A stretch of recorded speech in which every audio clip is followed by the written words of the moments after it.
दोस्तों नमस्कार। एक अपडेट भाई साहब ये है कि AIBRF ने अभी जो 1 तारीख को आदरणीय वित्त मंत्री निर्मला सीतारमण जी ने बजट पेश किया है संसद में, उस पर अपनी प्रतिक्रिया व्यक्त करते हुए एक सर्कुलर जारी किया है अपने ऑफिस बीनर्स को।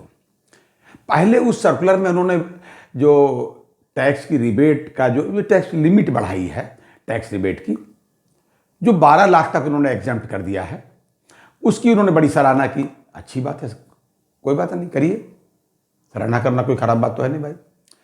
और ये भी कहा कि नहीं काफ़ी राहत मिल जाएगी, लेकिन ये भी उन्होंने कहा कि बहुत कम ऐसे लोग होंगे, बहुत ही कम लोग होंगे जो 1 लाख रुपया तक मासिक पेंशन पाते होंगे। ठीक है भाई, 75,000 रुपये का स्टैंडर्ड डिडक्शन भी उसमें और जोड़ दीजिए, 12-75 हो गया। यहां तक तो सब बातें ठीक है।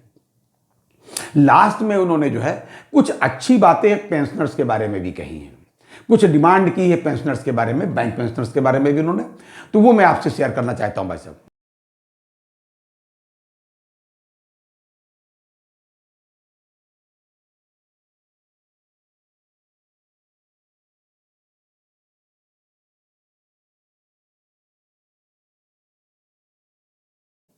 उसमें उन्होंने ये बातें कही हैं। एक तो ये है कि जो हम लोगों पर, यानी माफ़ कीजिएगा, जो पेंशनर्स पर जो है ये जो DICGC का मामला है, DICGC जो क्या करता है अभी तक भाई साहब कि 5 लाख रुपए तक जो है कवरेज है केवल डिपॉजिट का।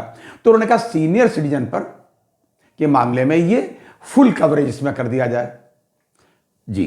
दूसरी बात उन्होंने कहा कि लॉन्ग पेंडिंग इश्यूज जो बैंकर्स का है भाई साहब जी, 32 साल लगभग हो रहे हैं, 30-32 साल, वो पेंशन अपडेशन भी हम लोगों का कर दिया जाए, ये उनसे डिमांड की है। एक और बात कही है कि जो इंश्योरेंस है हम लोगों का, हेल्थ इंश्योरेंस सीनियर सिटीजन का, बैंकर्स का हम तो अपनी बात करेंगे, बात तो सबकी उसमें हो जाएगी सीनियर सिटीजन में। तो सीनियर सिटीजन के मामले में जो GST है हेल्थ इंश्योरेंस पर, इसको खत्म कर दिया जाए, ये बात बढ़ा दी जाए। ये बढ़ाई जा सकती है, ऐसा नहीं कि प्रस्तुत हो गया तो उसको बढ़ा नहीं सकती, वित्त मंत्री बढ़ा सकती हैं।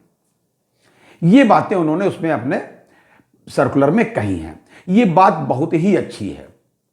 AIBRF के जनरल सेक्रेटरी, वही अपने SC जैन साहब हैं इंदौर वाले, कम से कम उन्होंने पत्र लिखा, एक सर्कुलर में ये साफ सुथरी बात कही जी हाँ। और ये भी कुछ अन्य बातें भी उन्होंने कही, मतलब काफी तारीफ की उन्होंने।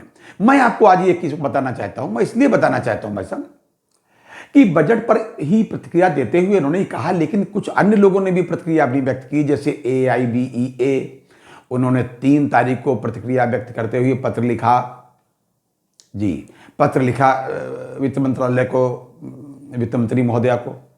और 4 तारीख को AIBOC ने लिखा, यानी कि कल दोनों लोगों ने लिखा कि, और लिखा क्या उसमें, जो अनुलाभ हैं बैंकर्स को जो मिलते हैं, जो वर्किंग वालों को, जैसे फेस्टिवल एडवांस या अन्य कोई एडवांस हम लोगों को मिलते, मतलब जो बैंकर्स को वर्किंग वालों को मिलते हैं विदाउट इंटरेस्ट या कम इंटरेस्ट पर, उस पर इंटरेस्ट पर जो अनुलाभों पर जो इनकम टैक्स की बात आई है, उसको एग्जाम्प्ट करने के लिए उन्होंने पत्र लिखा। 3 तारीख को AIBE ने और 4 तारीख को AIBOC ने। लेकिन किसी ने भी, इन दोनों में से किसी ने कोई पेंशन अपडेशन की बात नहीं कही है, बिल्कुल नहीं कही भाई साहब। और AIBE के जो हमारे नेताजी हैं CH वेंकटचलम साहब, इनसे तो मैं ये भी निवेदन कर सकता हूं भाई साहब, अपने पूर्वजों को याद कर लेते कि बैंकिंग इंडस्ट्रीज में पेंशन लाने में उनकी कितनी महती सहभागिता थी, कितना उनका योगदान था, उसी को याद करके 2 लाइन अगर बढ़ा देते, भाई आपको टाइप ही करना है, टाइप कर देते तो उसमें कौन सा वजन घट जाता चिट्ठी का। ना उन्होंने किया, ना हमारे रूपम राय साहब ने किया, AIBOC के जो हमारे नेताजी हैं, इन्होंने भी नहीं किया वैसा।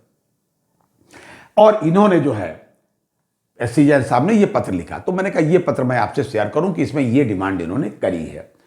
अच्छी बातें भी, काफी अच्छी बातें इसमें, कम से कम पेंशन अपडेशन की बात तो उठाई, GST की बात तो उठाई हेल्थ इंश्योरेंस पर जी।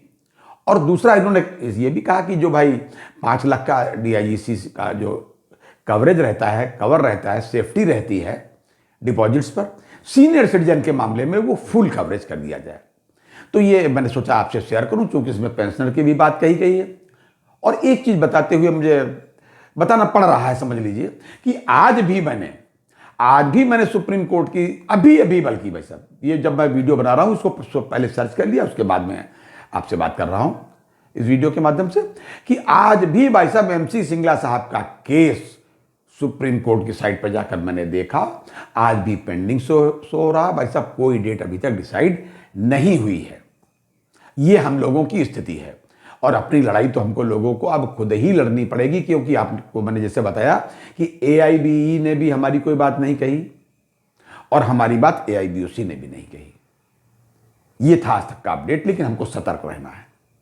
अगली बार किसी अन्य अपडेट के साथ फिर हाजिर होंगे, तब तक के लिए इजाजत दीजिए और हां, अपनी सेहत का पूरा ध्यान रखिए। जय हिंद, जय भारत, नमस्कार।